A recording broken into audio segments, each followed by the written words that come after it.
اعوذ باللہ من الشیطان اللعین الرجیم، بسم اللہ الرحمن الرحیم۔ السلام علیکم ورحمۃ اللہ وبرکاتہ۔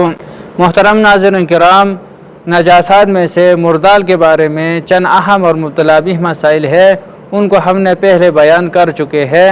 ایک اور اہم مسئلہ ہے، وہ آپ ناظرین کی خدمت میں بیان کروں گے۔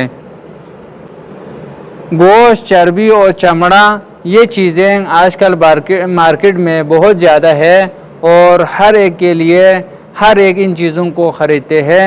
تو یہ چیزیں خریدنا جائز ہے یا نہیں ہے، ان کو کھانا، ان کو پہننا جائز ہے نہیں ہے، پاک ہے یا نہیں ہے، وہی آپ ناظرین کی خدمت میں بیان کروں گے۔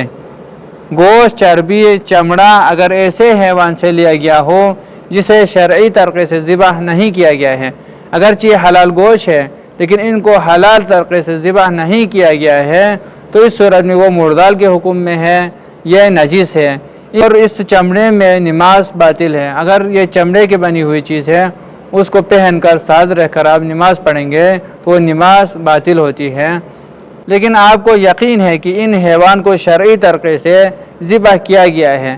اگر شرعی طریقے سے ذبح کرنے کے بارے میں آپ کو اطمینان ہو، یقین ہو کہ اس کو شرعی طریقے سے ذبح کیا ہے، تو اس صورت میں وہ پاک ہے، ان کو پہن کر نماز بھی پڑھ سکتے ہیں، ان کو خرید سکتے ہیں، کوئی اشکال نہیں ہے۔ ایک اور اہم مسئلہ ہے، وہ ہے چمڑے کے بارے میں۔ چمڑے سے بنی ہوئی چیزیں ان کو پہن کر کس صورت میں ان کو پہن کر نماز پڑھ سکتے ہیں، کس صورت میں وہ پاک ہے، کس صورت میں نجس ہے۔ فرماتے ہیں کہ وہ چیزیں جو چمڑے سے بنی ہے، اگر وہ حلال گوشت حیوان کے چمڑے سے بنی ہے تو اگرچہ یہ حلال گوشت جانور کا ہے، لیکن آپ کو یہ شک ہو کہ یہ حلال طریقے سے ذبح کیا گیا ہے یا حرام طریقے سے، شرعی طریقے سے ان کو ذبح کیا گیا ہے یا نہیں کیا گیا ہے، تو اس صورت میں اس کی دو صورتیں ہیں۔ فرماتے ہیں کہ جس چیز کو آپ نے خریدا ہے، آیا آپ نے مسلمان سے خریدا ہے یا غیر مسلم سے خریدا ہے؟ کسی مسلمان سے خریدا ہے تو اس کی تین صورتیں ہیں۔ اگر وہ اسلامی ملک کے پروڈکٹس ہے، اسلامی ملک میں بنی ہے، تو اس صورت میں وہ پاک ہے۔